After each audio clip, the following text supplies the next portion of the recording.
So hear me out on this one, because I mean exactly what this title says. DNA tests should be mandatory at birth. And if at least not mandatory, at least free. Right? Think about it. We live at a point in American society where I would say about 99% of all purchases or exchanges made on the market have some sort of safety net. Right? There's insurance for everything: your car, your home, your jewelry, your phone, your life. There's refund policies for virtually any purchase you make that doesn't come with a return policy. And we even have things like warranties in case something comes out wrong or something comes out flawed or whatever. And that's just with money, which isn't even as important as the rest of your life. Because when you have a kid, right, if you're not a negligent parent that just leaves, when you have a kid, that is the biggest life-changing commitment you could ever make. But when you order a burger at McDonald's or a pizza at Domino's or whatever, and you get a pizza and it isn't yours, you are able to make a return or exchange. And not only that, before it even gets there, these restaurants do a lot to make sure that you get the right burger. But for some reason, we're not doing a lot to make sure that you get the right kid, or the kid that's even yours. And I'm not trying to sound like, I'm shaming women or anything, because not at all. Unfortunately, there's a lot of women that need DNA tests to convince their men to stay, because their men are tripping over the fact that, hell, that might not even be my kid.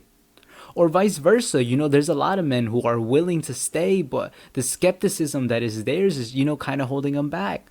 And that's a shame. I'm not saying that needs to be the case or that we need to cater to that. But what I'm saying is that it is the case. And, a DNA test really does go a long way for a lot of people, even if it might not for you, even if we can agree that, that it's nasty, it's disgusting, that, this is even a conversation. It's the case. My eyes are open to that. And again, we're at a point where there's always a safety net on everything you could do on the American market. And I'm not trying to say that a kid is a good on a market or a purchase on a market. Not at all. I'm not trying to say that at all. But let's also not be so small-minded. A lot of things that go on the American market have to do with when you die, that's life insurance. When your home burns down, that's life insurance. School refunds if something goes wrong with your school or your semester.